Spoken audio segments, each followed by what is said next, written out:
basketball, sa i-develop yung basketball tournament sa sa grassroots. Hindi sila nag-focus doon. Nag-focus talaga sila sa success sa international competition.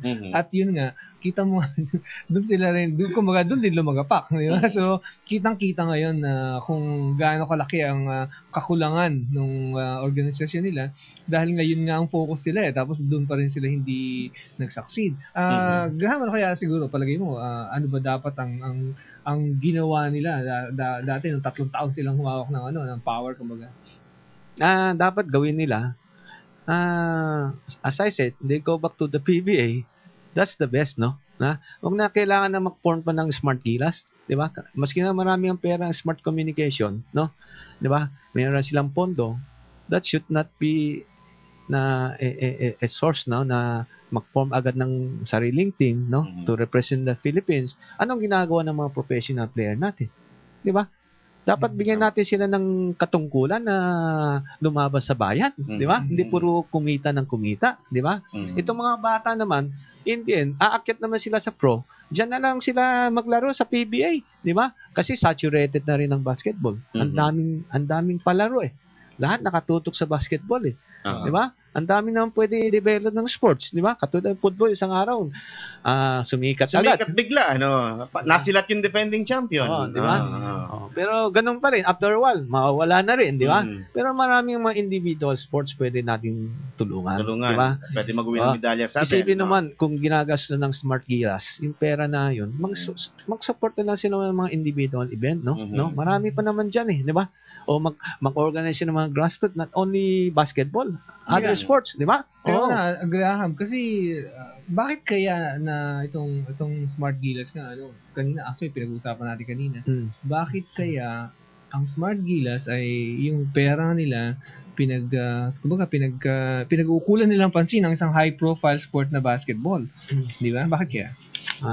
Yan kasi ang tingin nila is basketball, parang religion yan eh.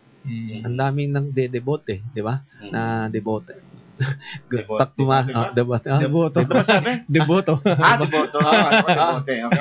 Basketball, nakikilala kang mabilis eh, di ba? Baka may mga political agenda yan, di ba? Political agenda? Di ba? Ibig sabihin, kung gusto mong sumikat, dito ka papasok sa basketball. Makikilala ka, di ba? Kung meron kang political na future na binabalak. Sa bagay, 2016, parang isang pitik at isang talon na lang yun. Di ba? 2016 presidential election pinag-uusapan. Sandali lang yan. Nandyan na, di ba? Oo. Ayun, 2011 na, di ba? Sandali lang. Teka, yung tanong ko nga pala kanina, so, ano na mangyayari sa BAP tsaka sa SBP ngayon? Hopefully na I don't know, no? Hindi ko alam kung saan muna mag-umpisa. Pero as I said kanina, nagreklamo kami sa Asia muna. Diyan kami mag-start, no? Ano yung reklamo na Asia exactly? Yung reklamo namin is yung merger, hindi nasunod. It was manipulated. Gusto natin na mapag-aralan ng FIBA Asia at i-present ulit sa FIBA. Diba? Para at least makita nila kasi pumima sila sa kasulatan ng Asia eh. Diba? Nakakaya naman pumima kayo eh, hindi nasunod eh. So, sabihin, 3 years na ito, tuloy-tuloy, na hindi naman pala nakasunod doon sa napag-usapan. Lahat hindi nasunod. Katulad ng yun nagtawag sila ng election, yung SBP lang, no? Ginawa nila BAP, SBP din. Para kunyari, sumunod lang sila sa merger, no? Tapos ang mga botante, even out of 87, naging ang na-recognize ng 19. 19, yung 6 dyan, bagong dagdag pa. So pero election sila, lumalabas, 17 lang dumating. Tapos may mga nag-back out pa. Diba? So totally, wala silang support na. Most probably, nabibilang ko, 10 lang yata ang natitira sa kanila. Diba? So, sa pangyayaring ito, sa tingin niyo ba, Mr. Graham, may mararating o merong patutunguhan ng kampanya ng ating Philippine team ngayong yung legitimate, sabi nga, BAP, tapos yung isang naki-merge, SBP, ngayon hindi pa rin nga magkasundo So ano ang asahan natin sa Philippine team natin na kumakatawan sa atin? Sa atin, ang iniiwasan natin, yung gulo natin, no? Let's say, ang gulo natin is yung leadership, di ba? Yung merger. Pero pagdating sa national team, tuloy-tuloy yan. Pero as I said, I don't know kung saan silang patungo. As I said, nakikita ko ngayon na humingi sila ng tulong sa PBA. Kung anong klase ang merger nila. Kung ano, no? Kung I don't know kung what is going to happen, no? Because there will be a FIBA Asia tournament this coming 2011. Qualifier sa Olympics sa London, di ba? At yun dun, actually, Graham, doon nakataya lahat ng SBT, itong Smart Gilas na ito. Kasi kung hindi sila ron, di ba? Wala na. Doon nakataya lahat. Gusto nila na first time in over 3 decades, diba? Maglalaro uli ang isang Olympic team sa basketball, ang Pilipinas. So, ang talagang yun talaga ang gusto nila mangyari. Yun ang target nila. Yan ang target. Na may balik, para at least ang glory is not for the Philippines. I think it's only for personal glory. No? Yun. Pero sana ayusin nila muna yung PBA status, no? Malaking may tutulong ng professional league diba? No.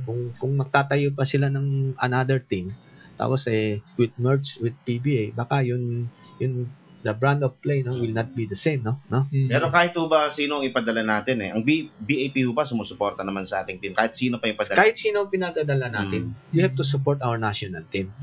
Pero yung sistema lang, as I said, na ang patakbo ng basketball ngayon is more on marketing strategy. How to make, kita, di ba, kung paano mag-raise ng fund, no? Yun lang naman nakikita natin. Pagbabago, wala namang pagbabago. Di ba? Tsaka, klaruhin natin yan, Graham. Bali ang position mo, para dun sa mga talagang elite level na Asian competition, dapat in charge PBA na ulit. Yes, dapat bigay ng ang PBA ng katungkulan na mag-represent ng Pilipinas. Di ba? Kasi, as I said, we don't need foreign coaches.